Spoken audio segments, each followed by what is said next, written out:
Good morning students. Today in this session we will see few other external water treatment methods for the boiler feed water. So already we saw demineralization as well as zeolite process in the previous session. In today's session we will see reverse osmosis. Usually what is osmosis? If we have solutions of different concentrations, if it gets separated by a semi-permeable membrane, water from less concentration, it tends to passes through the membrane to dilute the liquid of higher concentration. So in case of reverse osmosis, if the solution of high concentration is get pressurized, the process is reversed. Thereby the water from the solution of high concentration flows to the weaker solution. This is known as the reverse osmosis process. And this is very suitable for waters with very high TDS such as seawater. So what is the prerequisite for this reverse osmosis plant is it should have a pre-treatment system as well as high pressure pumps, membrane systems as well as post-treatment systems. So pre-treatment is done to remove all suspended materials or suspended solids that is present in that of the water before it enters into that of your reverse osmosis plant.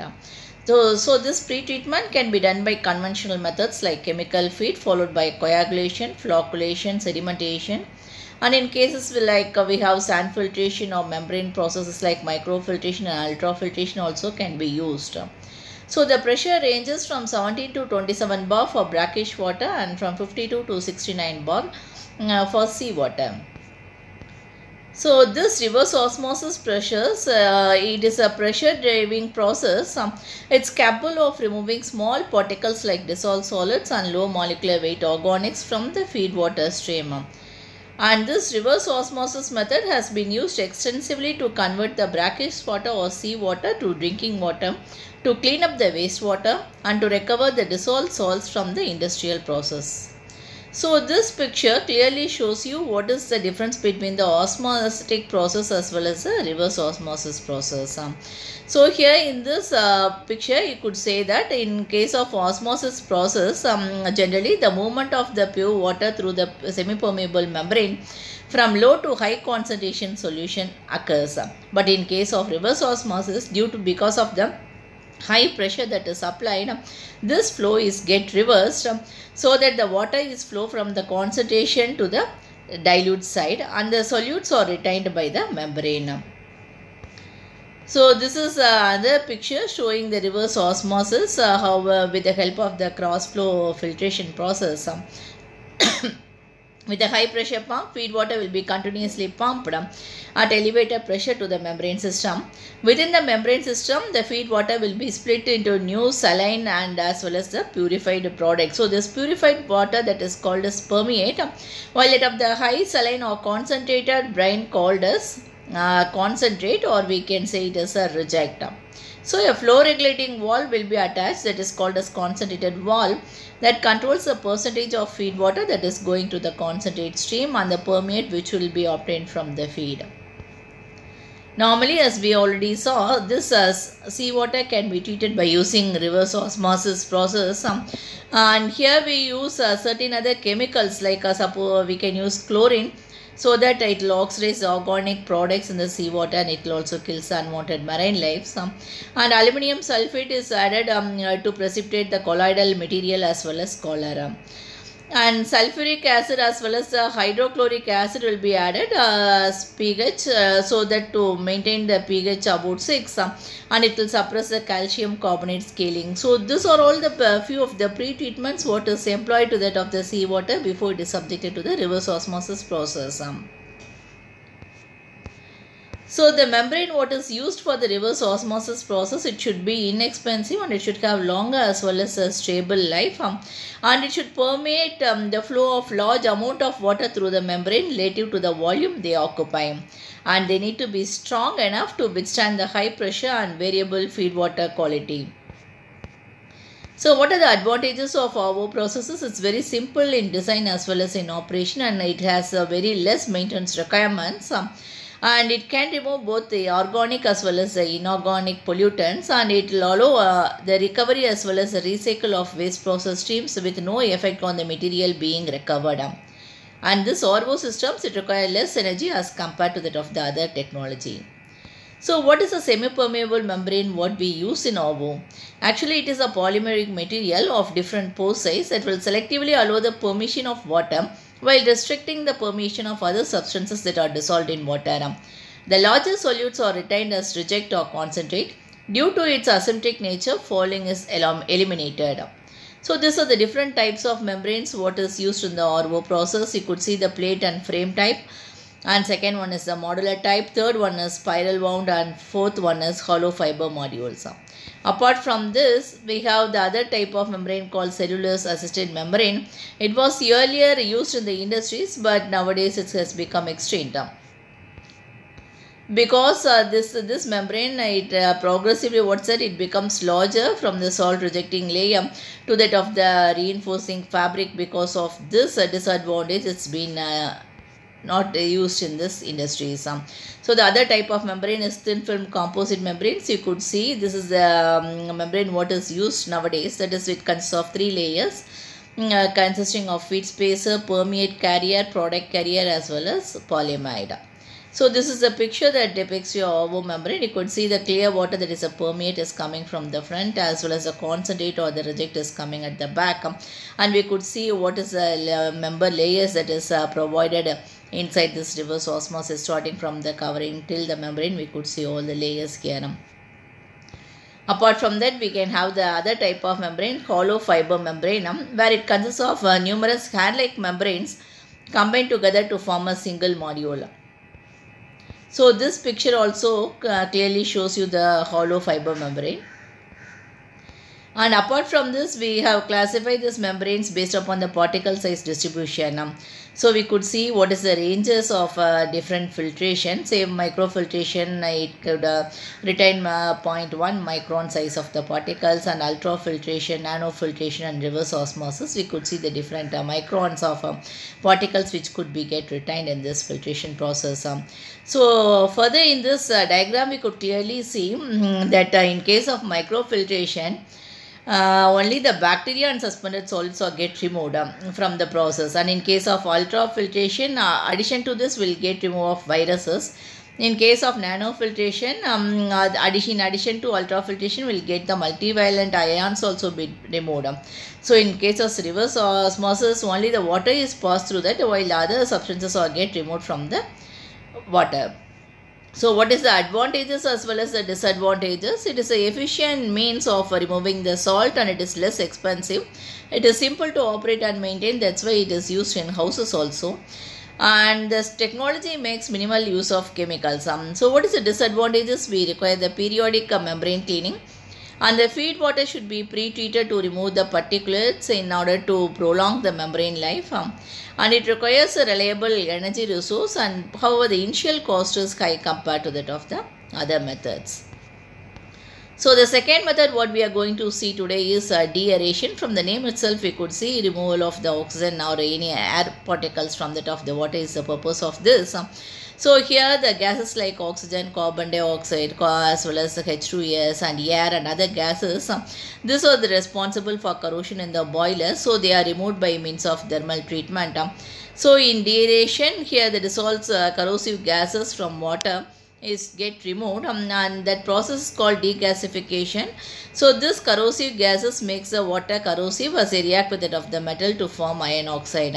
So you could see in the picture the boiler feed water is sent into the chamber, and we could send a deaeration stream. So what happens here, this steam, deaeration stream, will be able to remove the carbon dioxide as well as H2S and air from the boiler feed water. So this is what I explained how this processes occur. So water fills the percolates, and it rains down and comes in contact with the heating stream delivered into the lower portion of the device column through the stream distributor. So as a result of heat exchange between the stream going up as well as the feed water system flowing down, the water gets heated up and its boiling points, and the gases dissolved or transferred to the gas phase. So what is the advantage of this deaeration is it reduces boiler blowdown, and it helps for the production of high quality steam. Then it supplies the purest quality feed water, and it can supply high quality feed water for the period needed to bring about an orderly shutdown to repair the condenser. So what is the disadvantage of this deaeration is its equipment cost is high as well as its operating cost is also high. So one method of deaeration is by using membrane contactors, where this membrane contactors is fabricated with hydrophobic hollow fiber microporous membrane. So that is installed to control corrosion in boilers. So this is a picture that is depicting the membrane contactor where the gas is passed. Gas in terms of vacuum is also get passed, and the liquid stream is get purified and it is removed from the process. So deaeration is removal of gases like oxygen and carbon dioxide by means of preheating the feed water before it enters the boiler. So when heated in boiler system, carbon dioxide and oxygen are released as gases and combined with water to form the carbonic acid. So this carbonic acid normally corrodes metal, reduces the life of the equipment and piping. It also dissolves iron, which when turned to the boiler precipitates and causes the scaling. So therefore we are removing all these gases from that of your feed water. And this deaeration can be done by two methods. One is by mechanical deaeration and other one is by chemical deaeration. In certain cases a combination can also be done. So in mechanical deaeration, the vacuum type of deaerator operates below the atmospheric pressure at about 82 degrees centigrade. It reduces the oxygen content in water to less than 0.02 milligram per liter. So this mechanical deaeration is done by heating the boiler feed water. So here we have one more type in mechanical deaeration, that is a pressure type deaerators, where it operates by allowing the steam into the feed water and it maintains the temperature of 105 degrees centigrade, and this type can reduce the oxygen content to 0.005 milligram per liter. So under mechanical deaeration we have two types of deaerators. One is the vacuum type as well as the pressure type deaerators. Apart from that, we have chemical deaeration, where this deaerators we are using some chemicals to reduce the dissolved oxygen, dissolved gases as well as oxygen from that of the water. Normally we use chemical oxygen scavengers like sodium sulfate or hydrogen will be used for this process. So sodium sulfate reacts with oxygen to form sodium sulfate, which increases the TDS in the boiler water and it hence increases the blowdown requirements and make up water quality. Hydrogen reacts with oxygen to form nitrogen as well as water. So what is the role of this chemical deaeration is it removes the trace oxygen with the help of scavengers like sodium sulfate and hydrazine. So what is the problems associated with it of this deaeration is inadequate venting, inadequate steam flow, steam pressure or condensate, flow outside of design specifications, broken, plugged or missing nozzles as well as trays, and broken or missing baffles. So what is the operational impacts of this is, we have here corrosion potential,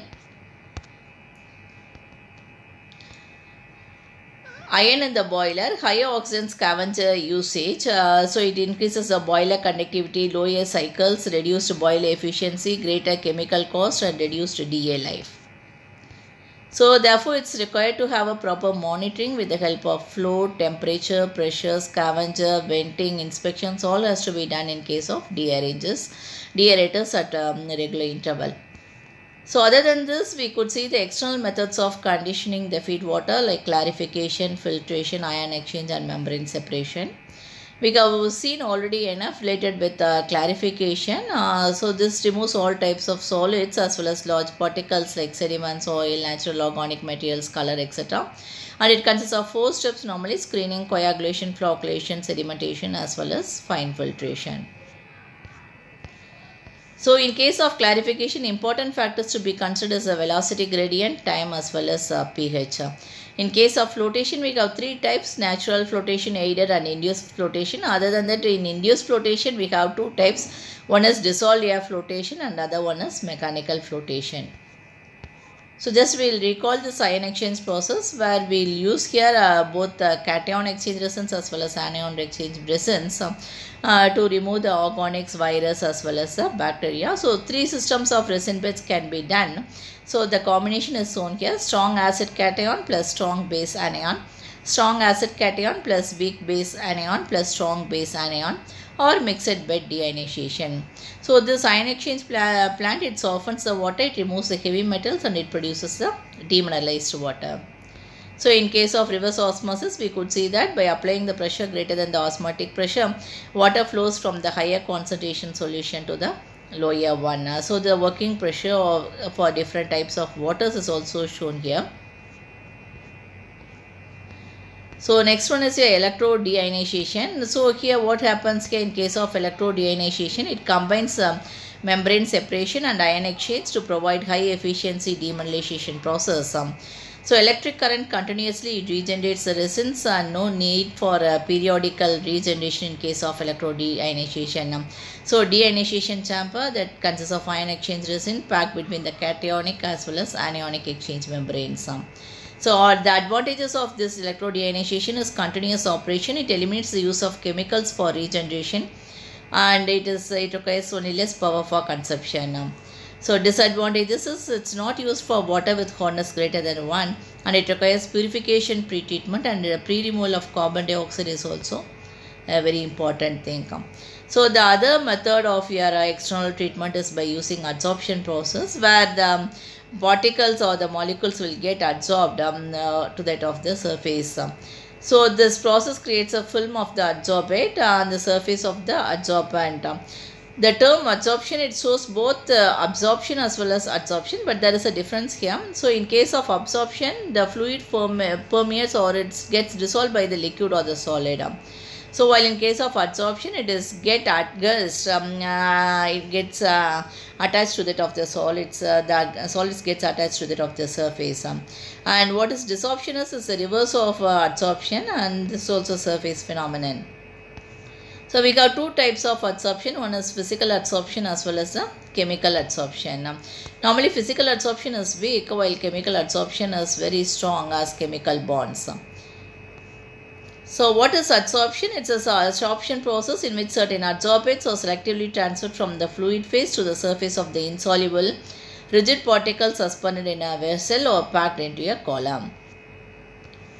So these are the two different types of adsorbent materials what is used. One is powdered activated carbon and other one is granular activated carbon. So what is physical adsorption? The basic phenomenon behind this physical adsorption is some force of attraction between the molecules of the adsorbate and the adsorbent are weak because of the van der Waals type. So what is van der Waals forces is the sum of the attractive or repulsive forces between the molecules other than those due to covalent bonds or to the electrostatic interaction of ions with one another with neutral molecules.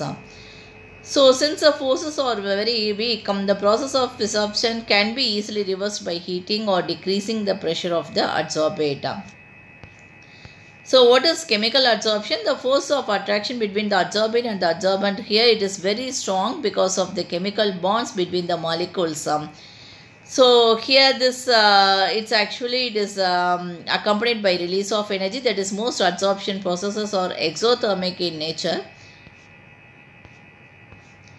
Now this activated carbon is made from different carbonaceous raw materials like charcoal, peat, lignite, bituminous coal, fruit stones, coconut shell, etc. These materials will be get activated by means of two different methods. One is gas activation process and the other one is chemical activation process. In case of gas activation process, it will be passed through a stream of gas such as carbon dioxide or a hot air. So where the temperature will be like 700 to 1100 degrees centigrade. So the highly activated carbon skeleton will be get produced because of the gas activation process. So in case of chemical activation process, it will be get mixed with the dehydrating or oxidizing chemicals and it will be heated to the range of 400 to 800 degrees centigrade. The activation agent like zinc chloride, phosphoric acid, sulfuric, etc., which is used in this process, it can be recovered. Normally this adsorption is always an exothermic process, that is the heat is get released and it is normally reversible process, and this reverse adsorption is known as desorption. After sufficient period of time, a stationary balance will be achieved between the adsorbate concentration in the liquid or gaseous medium and the concentration on the adsorbent. This is known as adsorption equilibrium. The degree of adsorbate accumulation on activated carbon in relation to the concentration of the same substance in the surrounding medium is referred to as adsorption capacity. So this is a very important thing. It's called the breakthrough point. It's a point at which the first trace of a substance to be absorbed appear in the purified medium once it has passed through the activated carbon bed. And the concentration accumulated on the activated carbon prior to this point is known as breakthrough concentration.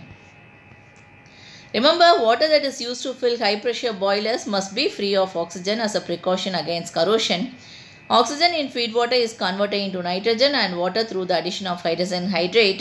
This reaction is accelerated in cold water by filtration through granular activated carbon. And in case of a condensate and contact water treatment, the hot condensate is sometimes contaminated with lubricants like that is oils, and it should be get eliminated. So in order to do this, we go for the treatment with activated carbon. Fine cleaning can be done with the help of granular activated carbon.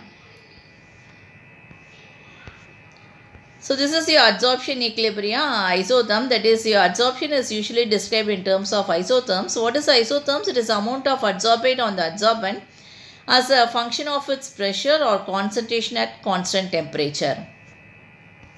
So these are the different isotherm models what is used for activated carbons. One is normal, we have the linear isotherms. Apart from that, we have Langmuir, Bett as well as Freundlich isotherms. So this picture clearly shows you how the activated carbon requires. We could see both the granular activated carbon as well as the powdered activated carbons. So with this, the external methods of treatment is over. Thank you guys.